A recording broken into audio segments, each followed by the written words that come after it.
The buildings. Let me introduce myself. I'm Kazimir Vilenchik, first Deputy Commissioner, accompanied by my fellow colleagues, Ira Gluckman, Borough Commissioner of Queens, and also with me is Holly Savoya. She's Director of Sustainability. We're here to answer a question, have a discussion about DOB performances, how DOB can help. As you know, Mayor, this administration is very pro-building, pro-construction, pro-housing administration, and Department of Buildings is a pipeline, is a venue where all what's being built in a city going through.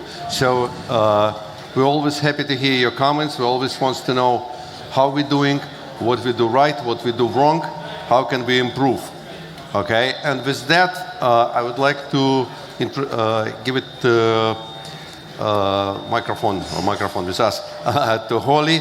She apparently, as you know, is how important to us introduction of newly introduced law, local law of 97, which is whose first compliance period expecting to be in the May of 2025. So Holly was going to run us through the progress of our preparation, rulemaking process, availability of information, and what's particularly hopefully answer your question. And after that, we're going to have a general discussion.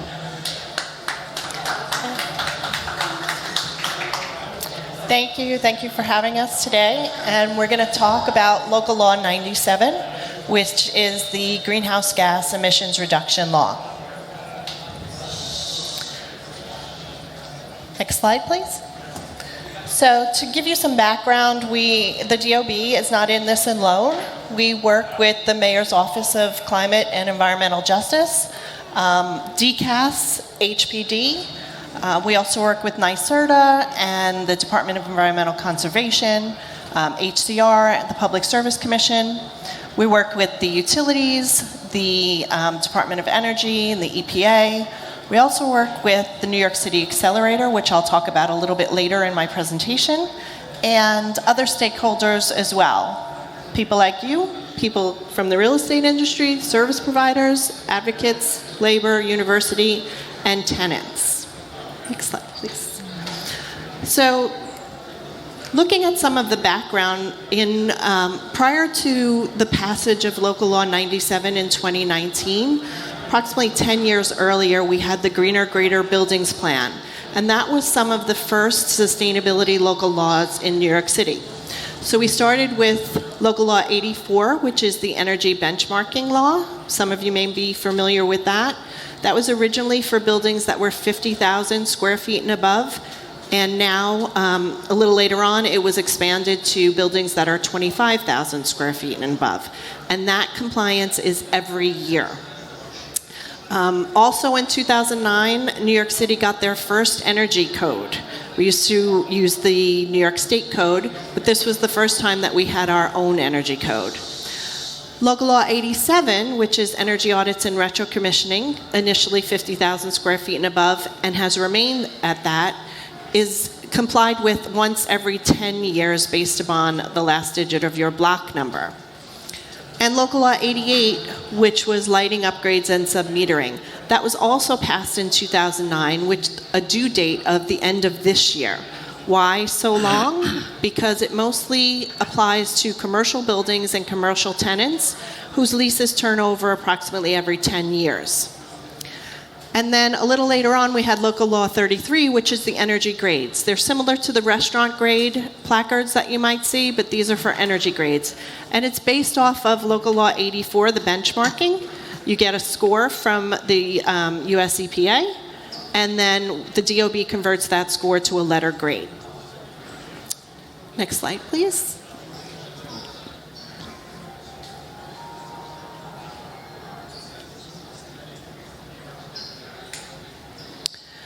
So in 2019, we had the Climate Mobilization Act, and that's when Local Law 97 was passed.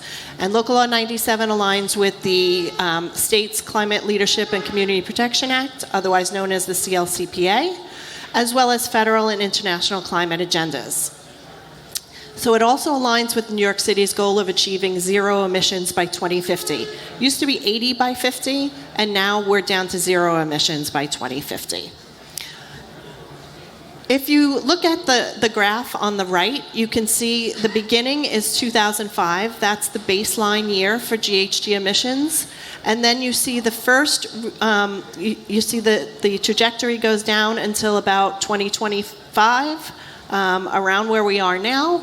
And then you see a very steep decline. That's Local Law 97. That's the first compliance period, which is about 6 years, 2024 through 2029.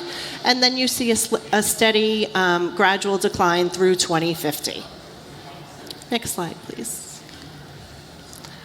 So these are all the laws that were part of the Climate Mobilization Act, but specifically we're here talking about Local Law 97, the one that is in green. Next slide, please.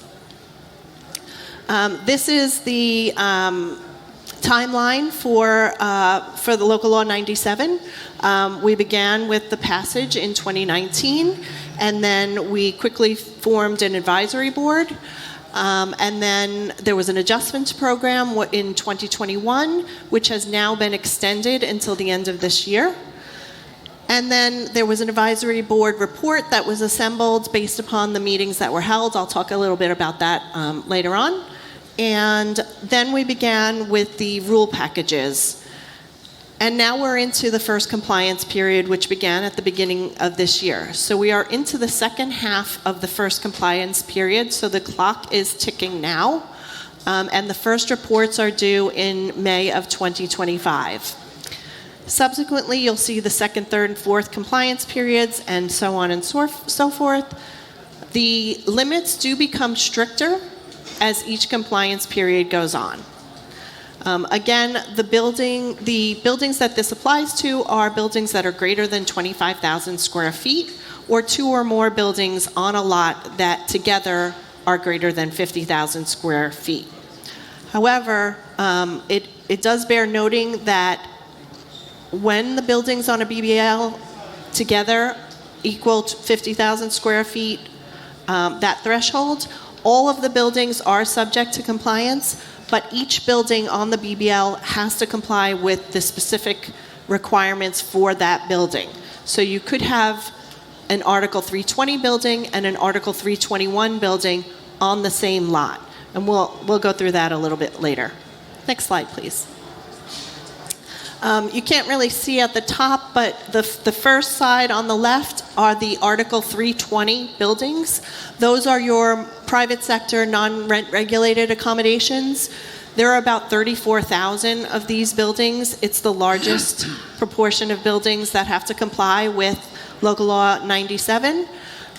These buildings have to reduce their emissions and meet certain limits. And that compliance period, again, for most of these buildings begins this year with the first reports in May of next year. The second bucket of buildings are the rent-regulated accommodations and the houses of worship. Those are Article 321 buildings. And when I say Article 320 and Article 321, I'm talking about the section of the administrative code under which they fall. So those buildings have a one-time lower cost compliance. So they can either meet the 2030 stricter limits now, and they're done, or they can comply with the prescriptive energy conservation measures, and there are 13 of those, and I will show you those also. And then the third bucket, which we get asked about a lot, are the city buildings and the NYCHA buildings. They do have to comply. They don't report to DOB, but they still have to comply, and they actually have even stricter limits than the Article 320 or 321 buildings. The difference is that they comply on a portfolio-wide basis, so it's not a building-by-building basis. Next slide, please. So this is just showing you the advisory board. They started meeting in 2019, immediately after the passage of the law. There were 7 working groups that were part of that met and fed up to that advisory board. Over 300 meetings, 19 advisory board meetings, and that culminated in a report that was published in December of 2022. where 30 recommendations to how the law might be improved were made. Some of those have actually already been implemented, but you can find a copy of this report on our website, and you can peruse it at your leisure. Next slide, please. Okay, so up above is for the Article 320. Those are the non-rent regulated buildings. That is Rule 103.14, and that gives guidance on how to report and calculate emissions. It talks about the penalty framework and also the guidance for beneficial electrification.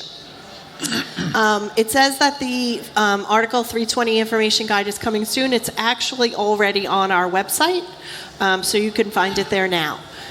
And then Article 321 is Rule 103.17. And in there, you have guidance for the inspection and documentation of the prescriptive energy conservation measures, and as well as penalties for noncompliance. That filing guide for how to comply with Article 321 is on our website, as well as templates for how to submit the inspection results. Next slide, please. Okay, so what this is really showing you is about the emissions and the fuel sources that make up how you comply. So you would calculate your emissions for the building, your limit, and you would compare the two. And if your emissions exceed your limit, then there's a penalty. If it's the opposite way, then there's no penalty. And the graph on the right, what this shows you is oil is the gray up at the top, and green is the natural gas. And what this shows you is that the coefficients for those fuels will stay steady over time. However, for electric, which is the yellow, that coefficient will drop over time. So if you are using oil and gas, as the limits become stricter, those coefficients stay the same, so you will have a harder time meeting your limits. Whereas for electricity, even though the limits are dropping, so are the coefficients for electricity, so it's on the same par. Okay, so this is how you would calculate for a building. And so what you would do is you would take your fuels, and each fuel in the 2024 through 2029 has a specific emissions coefficient attached to it. So for natural gas, you would take your annual fuel usage and multiply it by the coefficient, and you would come up with the emission for that fuel. You would do this for all your fuels and sum them, and you would come up with a total here. It's shown as 202. On the other side of the equation, you would calculate your limit. So you would take your space types in the building. So for this building, we're showing multifamily housing with a retail store on the bottom floor. So this is a 30,000 square foot building. 24,000 square foot of it is multifamily housing. 6,000 is the store. Each of those has a specific limit associated with it.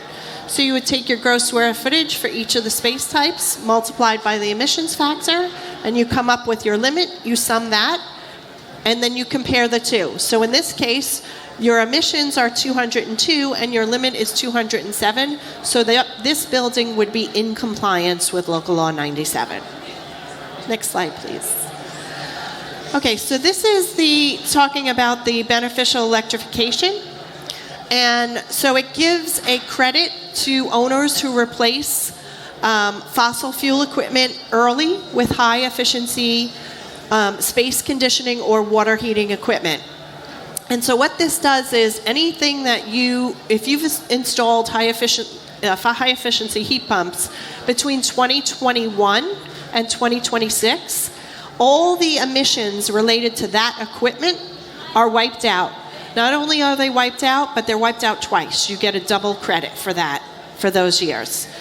If you install it later, like in 2027 through 2029, it still gets wiped out, but only once. So it's like those emissions don't exist. Next slide, please. Okay, so this is showing for Article 320 that there are penalty mitigation opportunities. If you do not submit a report for a building, there is a fine of 50 cents per square foot per month. So on a 100,000 square foot building, you're looking at a $50,000 fine per month for not submitting your building. If you do submit the report and you are not in compliance, it's $268 per ton of carbon equivalent that you exceed your limit. So there are penalty mitigation opportunities that are allowed for unexpected or unforeseeable events, but you could also apply for a good faith effort. So with the good faith effort, you have to submit your report, you have to submit your benchmarking, and you have to submit your lighting and submetering local law 88 report. If you do all of those things, then you can do one of the things on the right. You can submit a decarbonization plan or one of these other measures. If you do that, you can enter into mitigation with the department, which is a legal and binding agreement, but it gives you an additional 2 years to comply with the limits. Next slide, please. So with the decarbonization plan, you submit it along with your first report by May 1st of 2025. You have to meet the 2024 emissions limits by 2 years from that first report. And then you have to demonstrate that the work that is supposed to be done for 2030 compliance is already underway by May 1st of 2028. And so what this would include was an energy audit, inventory of your equipment, and then you have to submit a list of the things that you're going to be doing in the building, your timeline, and the financing that's involved with those measures. Additionally, there's no opportunity to use renewable energy credits to comply with this. Next slide, please. So this is the process for violations. The DOB, if you're over your limit, would assess a penalty. You can either pay it or you can go to oath for adjudication measures, or you can enter into mitigation and either comply with that, or if you don't comply, the department does have the opportunity to go back and assess penalties retroactively. And this is for Article 321 buildings. There are 13 prescriptive measures. Again, it's a one-time compliance. I do want to stress that even though it's a one-time compliance, it does not mean a one-time penalty. So if you don't submit the report, there's a $10,000 fine. If you submit the report but you don't comply, there's also a $10,000 fine. So if you don't submit the report, it's the $10,000 for not submitting and the $10,000 for not complying. If the DOB does have the authority, though, to come back and fine annually until you're in compliance. These are the 13 prescriptive measures. 9 of them require attestation by a retro commissioning agent, and they come in, they say, I witnessed this, and they attest that you're in compliance. For 4 of them, the ones that are highlighted, they require an actual inspection documentation, and that's the templates that I was referring to before, and you can find them on our website. Next slide. Again, 321 buildings also can enter into mitigation for unexpected or unforeseeable events, or they can also submit an eligible energy conservation project that they're working on with HPD.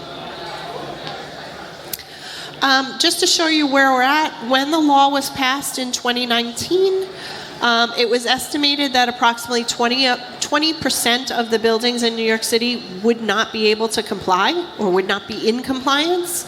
That has been reduced to 11% now.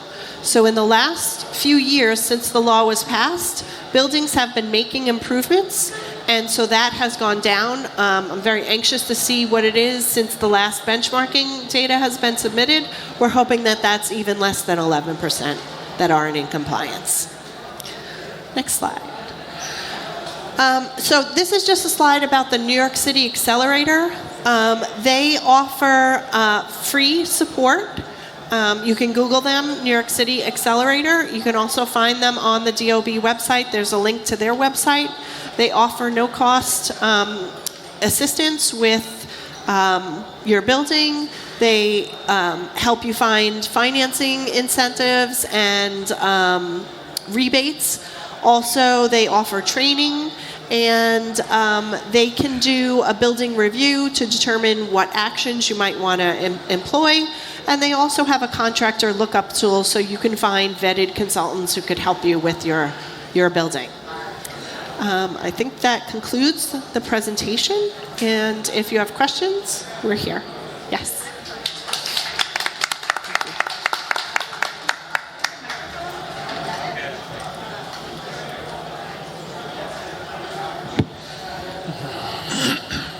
Hi. With all due respect, all I heard from that as a building owner is violations, penalties. $50,000 every month for a 100,000 square foot building, $10,000 a month here, $10,000 a month there, $619 million. You guys, million? It projected you expect to get from penalties. As building owners, I don't understand why you wouldn't make this as an incentive program. The amount of regulations that we have to go through to build anything is such a deterrent to stay in New York. This is even more of a deterrent, quite honestly. I understand the purpose of it, and I respect the purpose of it, but the way that you're going about it, that someone's going to need financing, why would anyone want to build in New York? We can't get tenants out. Our taxes are going up. The amount of regulations that we have to follow is going up. The amount of insurance we have to pay is going up. We can't pull permits for anything in the world.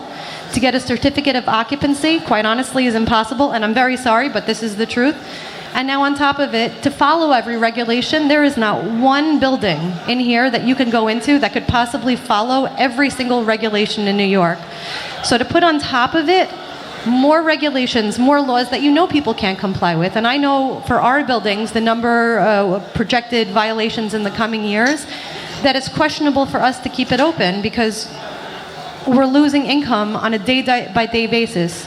We're paying so much in expenses in New York every day that nobody wants to be here anymore. So why wouldn't we make this into an incentive program where the business owners have incentive to reduce the emissions instead of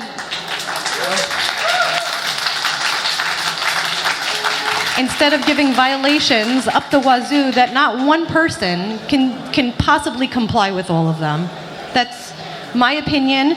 That would make building owners grateful and appreciative. That would help us and give us incentive to stay here instead of sitting here saying, next year I'm going to have $50,000 on one of my buildings. The year after I'm going to have $75,000 violations. It costs me $2 million to put solar up on one of my buildings, and that's the actual cost. And that's not going to reduce the electric part of it.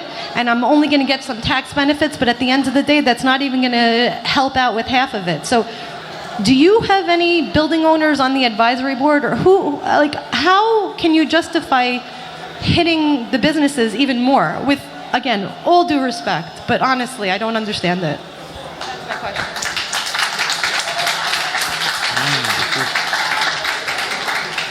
So I thank you for your question. I would point out that we're the Department of Buildings, so we implement the law. We don't pass the law. The law was passed by the City Council. We do our best to help building owners to comply. That's why we come and we present and we answer questions. The city has set up the New York City Accelerator, who will help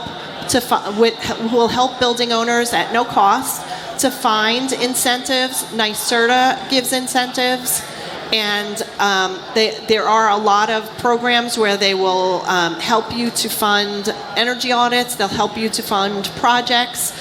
We try to get that information out as much as we can. A take back would be for me, I don't know if you heard the man who was presenting beforehand, the amount of paperwork you need to get any type of incentives is virtually impossible. You can give up halfway in the middle trying to figure out and trying to get any type of incentives. The violations, extremely easy to get. So I really think that the building department, and I understand that you didn't pass this law, but everyone knows the building department of New York, it's almost impossible to get stuff done. anything you do wrong takes forever to get information back. And again, I'm sorry, and I'm not aiming this at you, but I'm telling you honestly, this is how we feel. There has to be a way to make this easier for us. There has to be a way to regulate this in a way that helps the building owners. All right. Thank you. Thanks for your comment. Let's peel it off a little bit, your question, okay? The law is the law, okay? City Council enact the law, we must implement, there is no choice. Change the law is impossible, only City Council can change. So we're doing our best to write the rules. You have opportunity to comment on those rules. If you heard Holly, she said, rules are being written as we speak. This is responsibility of building department. Once rules completed, it will be published. You all will have opportunity to comment on those rules and express your frustration if you have one. Okay? This is one part which you're supposed to understand. Second part, myself and Ira especially, we're taking this personally. You said it's impossible to deal with this building department.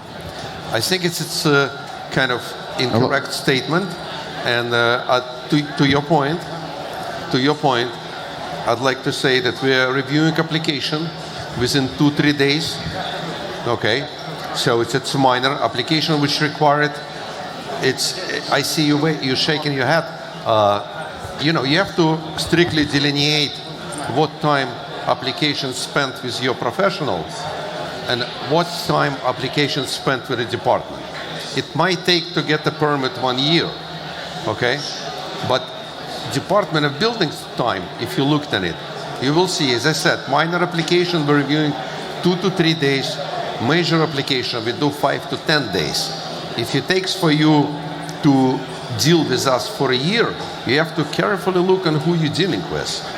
Okay? It's your responsibility as the owner, hire a qualified individual who understands what he or she is doing. Because we're reviewing paperwork submitted by this individual. So, you know, kind of, I'm taking this personally, what you've said. The same apply to certificate of occupancy and TCO. This is very blunt statement. Oh, it's impossible to receive. No, it's very possible. We're reviewing TCO within 10 days. And this is standard procedure. And you see, it's a lot of people would agree with you. Okay? So if you hiring people who do not know what they're doing, if you are not ready for your TCO, if you don't have what's required for TCO, it will take you years. We were looking for compliance. We are a compliance agency. And we're trying to help. On top of this, if you don't know what you're doing or your professional do not know, we have army of project advocates. You can always apply for help. They will give you guidance. They're not going to do the work for you, but they're going to give you guidance. They're going to direct you and lead you through the process. But you know, just saying that Department of Buildings is impossible, that's a little, I feel bad about, okay? So I'm sorry. I happen to agree with you 110%. I've been doing this is me. I've been doing this for 20 years, me and my colleagues and my associates with this in this line, including Mr. Faketa. And we have a very good relationship. Although I have to agree with her somewhat that it looks impossible and it should be incentivized. But the place to give frustration is to the lawmakers, not to you guys. You guys were always helpful.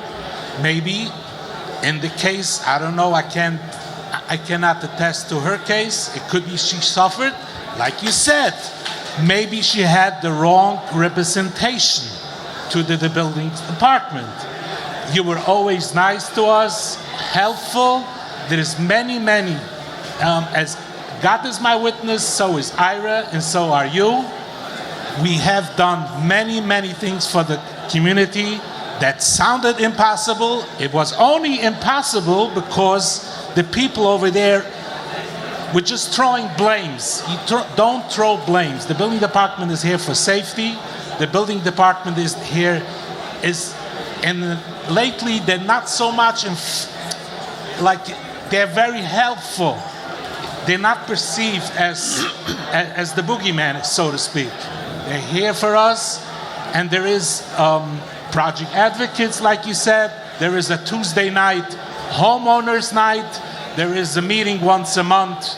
Used to be, I think it is, I haven't been to a meeting that you guys are open, what could be fixed.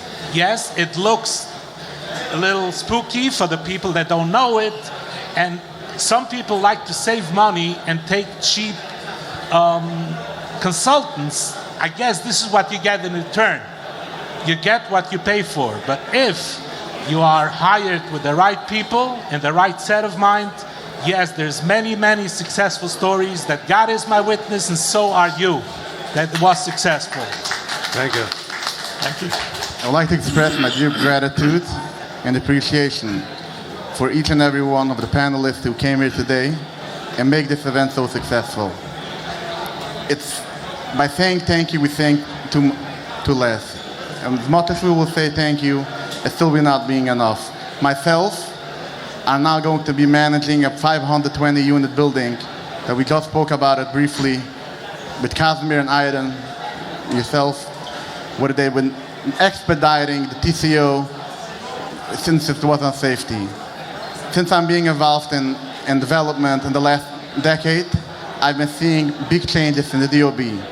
It's absolutely incredible. While we were going on the call to prepare this event, we really didn't have anything to say that what DOB has to change, besides the new laws, what we need just to learn and understand what is going to happen here. But otherwise, we much appreciate what DOB does, especially for coming out here today. By being here and showing the support for each and every one coming here. I'm sorry what would happen, but I appreciate it, your understanding. Obviously, it's not in my control, but I appreciate what's coming here again. We look forward to working with you together in the future. Thank you very much. I appreciate it. Thank you so much. I have one more question, and then I hand it over to Hershey. People would like to know what could be done to make the DOB system a little bit more user-friendly, as opposed to wait for response of emails. And if there's something, maybe we should create like a panel from the field and from the people that do this all day, so it gets streamlined. Oh, good. And I would love to hear a comment from you. Thank you. Yes, as you know, it's what Chaim is referring to. We're going through digitalization process right now. We're retiring our old antiquated building information system. As you know, it's based on a mainframe, and right now we're introducing new computer-based program which calls DOB Now, and that's what Chaim referred to. So it's, we're going through the process. This is extremely long, painful, expensive process of digitalization of all the processes. So right now we're about 3/4 in a process, but the difficulty to make this program from functioning to beautifully functioning, that's what seems to be your alluring, because you want to see user-friendly. The difficulty is because once we make a couple steps forward, we have to make a step back, because as you know, a lot of laws being introduced.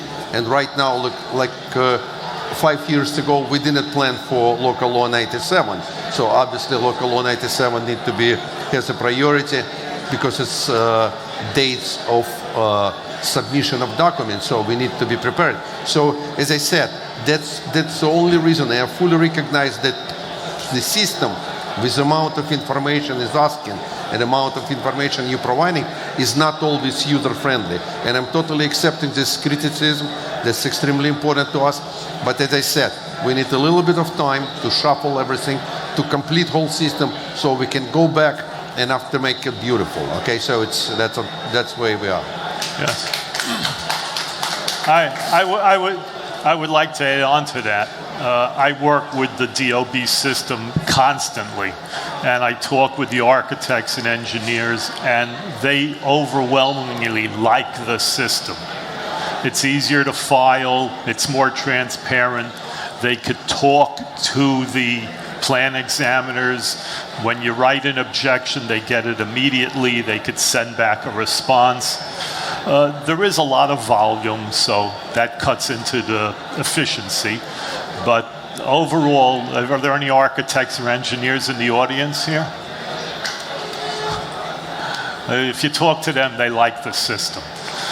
And we like it too. And it's evolving for the better. Hi, I want to second what Chaim just said before. I've been doing this since the pre-biz system, where you can still get an approval in the elevator, just by hand. Index cards. Index cards, yeah. The good old days, right? We're going back so much. And then we had the DOS-based biz system, which is now going on to the DOB now.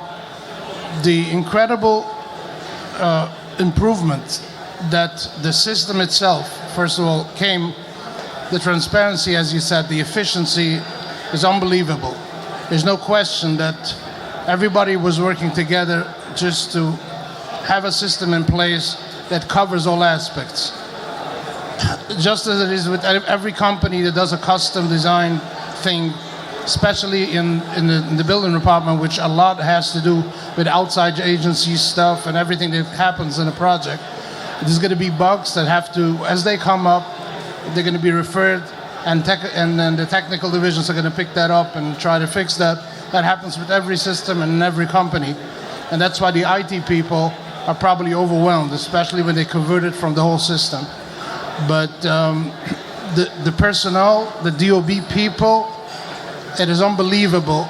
First of all, the examiners that we used to meet in the 90s and in that area, whatever they were trained or where they were coming from, that's all the knowledge they had.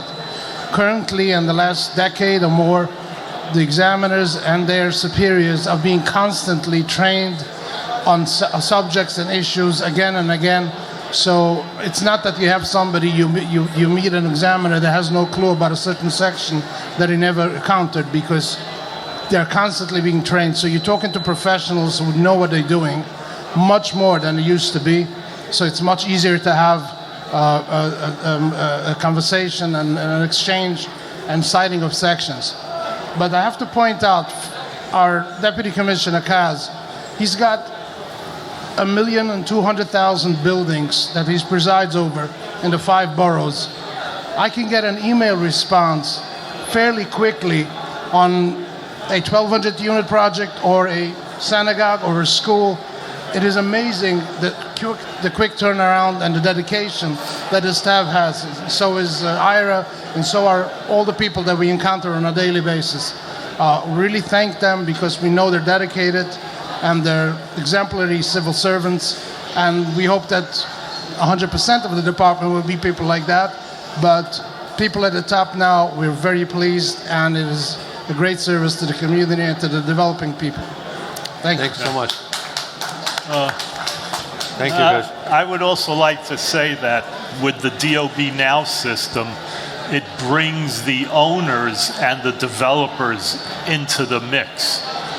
They no longer have to be lied to by their consultants.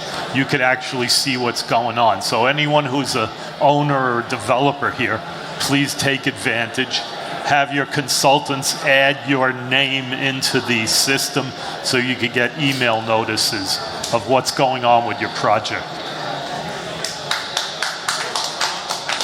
And this is to your point that you, right, so you can see the dates exactly where your project, when it was submitted, how many days, who is looking at it.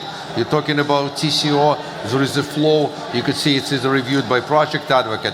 It is reviewed by Borough Commissioner. It's being reviewed by our QA. So you always know what's happening, and you can see objections. So it's again, I don't want to repeat what you said, because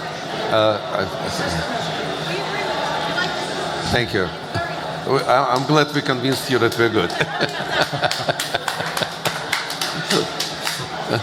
Thank you for coming. I appreciate you representing the DOB. Sorry, we can't hear. I'm in construction, that's what I do for a living, as well as I spearhead a company called Latitude Compliance. We are actually helping building owners figure out and understand local law 97. You got it. Good. I have a team here, Sarah and Adina in the back, that can help you with if you have any questions. Personally, I agree that the politicians create these laws. In my opinion, the electricity in general is created from fossil fuels, so I personally feel this whole carbon emission concept is a bit of a farce. If you get your required New York State leaflet from your energy supplier, they're supposed to list the sources of energy. And if you look at electricity, most of electricity is created from fossil fuel. So the concept of creating more electricity requires more fossil fuel. So requiring buildings to reduce their fossil fuel is only just requiring somebody else to burn more fossil fuel somewhere else. Obviously, that's not your problem. You're here to enforce the law. And I do think that as a group, building owners should get together and discuss with their elected officials why they're passing these laws and why they're hurting building owners in general. What I do request is, as from the buildings department, your job is to write the laws and make them clear. They write a general law of fossil fuels. I do think that you do have the ability to study the law and try and make it easier for the building owners as they're requesting right here. From my side, if you do need help understanding local law 97, after this class, you can talk to my team. So I just want to respond to the question about to the statement about the electricity and the fossil fuels. So the state's CLCPA is bringing in more renewables to feed the grid. So it will become greener and greener over time as more renewables are brought into the grid in New York City. Just one more question, which actually somebody raised here, is we're developing buildings and we're told to be all electric. We are concerned that the infrastructure to support an all electric building is not there. Is the buildings department working with Con Edison to ensure that it can actually happen? Yes. And a lot of buildings, people say, let's put in gas, because we are still concerned that that's not going to be the case. And in a few years from now, we're going to have electrical outages. And as I personally believe that's a big possibility. We are seeing more and more manhole fires, more and more transformers burning out, and neighborhoods without electricity because no one is actively working on that aspect of it. All they're doing is creating laws and enforcing electric, but we don't hear from the DOB or from anybody in government how they're actually upgrading the grid. So we do work with Con Edison, and they are assuring us that they will be able to meet the requirements and the load. I have to mention there's a project in the works now. It's called the Champlain Hudson Express. And what this is, it's taking hydroelectric power from Canada, converting it to DC, and running it 400 miles to New York City, converting it back to AC. This is in the works right now, and it's gonna, and if it proves to be efficient, the city's gonna buy more electricity or get more electricity from Canada, which is it's a hydroelectric, it's a clean fuel, no emissions, and this is gonna help to replace when they took what was the nuclear power plant offline? Indian River. Yeah, so this is going to make up for that electricity. So we are the city is thinking about the future. Hi, my name is Joe Safdie. I'm an owner, developer, and manager of properties in New York City in the boroughs. Question: we have a compliance department that's there specifically just to deal with DOB, ECB, HPD. Is there a place where we can get the proper contact and who to contact on how to address specific issues as it relates to, let's say, a plan taking longer for approval, and understanding as an owner if the applicant is the issue or the lack of responsiveness, besides the DOB Now system, which we're on that system on every project? Is there a way we can get like contact info of specific departments, so we're not afraid of the compliance? We just want to have someone that we can speak to basically address our problems or address these issues and these safety issues moving forward. Yeah, well, we do have, every borough has project advocates. who help developers, builders, homeowners. You could contact my office in Queens, and I could hook you up with the right people, or I'll work on the problem myself. So I could talk to you afterwards. Understood. Thank you.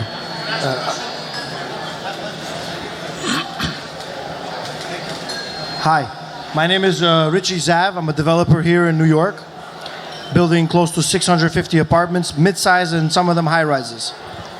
To piggyback off of Jeff's question, more specifically, is there a way for us to communicate, aside from a project advocate, with per se, as a developer, to a plan examiner on interpretation of the code or a code analysis on how he's reviewing it? And I'll tell you why I'm asking that question. In some instances, the DOB plan examiner will put your project on pre-filing, go to vacation, have a family emergency, or deal with something internally, personally, which is totally understandable. Leave a comment as to why he's objecting, but not available to answer.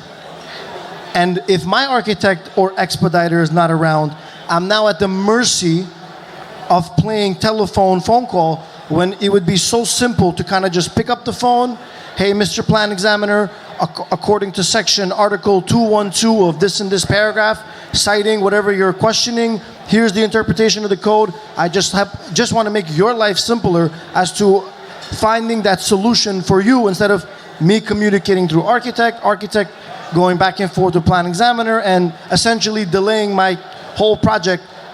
And whether it's mechanical, electrical, plumbing, structural, architectural, it can happen in 3 different divisions at 3 different times of the project. So if you add them all up, it's close to 30, 60, 90 days sometimes. In our world, let's say we're at a 10% interest rate environment, it's costing us $2,000, $3,000 a day. That's $180,000 in interest, when we could just simply say, hey, Mr. Plan Examiner, maybe like a chat box. Hey, how are you? This is what the code was. We understand your question, and we figured out how to solve it for you. Okay, so this is a very complex question. And like someone mentioned earlier, your consultants, your architects and engineers are the key to the project. They should know the code. They should know the zoning. We would much rather deal with them than the general public. You're a developer, and you know how to get something built, but you have to rely on your professional. And I agree with you. You can tag along on a meeting, either virtual, or you could come to the office with your professional and see what's going on. So I agree with you, and I have been on Zooms with deputy commissioners, actual commissioners, Scott Pavan, Damian Titus, Rami Batar. Have you ever tried to pick up the phone and get through to the plan examiner's office with your architect? I get dozens of phone calls every day and maybe hundreds of emails, and I try to answer them as soon as possible. As an exercise, I would say, just as a sole exercise, doesn't have to be my architect. You hire an architect, you call the DOB's office and try to get on the phone with your plan examiner. It's done to their convenience with no urgency. Well, we make appointments. The professionals make appointments with the plan examiner, and that's the time when you can hash things out. And if they say to you, I'm available September 1st? You've got to contact the commissioner of that borough. He'll reassign the job if the plan examiner is on extended leave or whatever it is. Or basically, that's what I was that's the question I'm asking you. Instead of being tossed around, contact so, contact ho, maybe just a simple chat box where you can enable that question or that solution or cite the code. By the way, it doesn't have to be me. It could be done through the architect or expediter that's answering the question. It's very technical. The guy says, I'm available September 1st. It's not even August. You're losing out 30 days. Time is money in our business. We understand you have a process, but some things also need to be streamlined. Right. I'm going to say, it's kind of interconnected. Your question was a question was asked before. One of the beauties of a DOB now, when you go in the system, you see your plan examiner, you see his supervisor, okay? You see next chief on that. So this is your line of command. If the examiner is on vacation, like you mentioned, you call his supervisor, his assistant chief plan examiner, and ask him, or email to him and ask him to reassign a job. So it's not right if someone put a job in incomplete or pre-filed status or denied something and not available for next month. So this being entertained is done often. So you just need to have this communication. Next, your question, you would like to have some technical discussion, okay? This is different question. We cannot allow the examiner to get into elaborate discussions. They don't have time. Examiner has a reason to work in order to maintain our strong service level, because you're not the only developer. You have a full room of people who is submitting besides your project, okay? So which we need to handle timely. So we would like to them to stay disciplined, so they cannot get on the phone and start discussing with your architect, what about if you do this or that way? Instead, we have multiple layers available to you. We have CCD1, ZRD1 system. I don't know if you're aware. Construction code determination. Exactly, determination, which is, it comes with a cost. It's $1,000. But this is where a dedicated individual will be assigned to answer. It's more than $1,000. It's $1,000, but it's more than $1,000 when you go to the technical affairs. Exactly. But we're saying first layers where you submit it, and dedicated individual will work with you and with your architect to understand and explain and resolve the problem. So I don't think it would be right if you're gonna, I pick up the phone, I want to talk to the examiner. Examiner does not have time for that. Unfortunately, I wish they would, but unfortunately it's not available. So let's maintain some order, okay? We're answering, I'm personally asking everyone to entertain each email. I fully agree with you. You know, why I'm proud about service level and talking about service level a lot, because I understand each day of construction has a cost, okay? And you confirm there is a cost.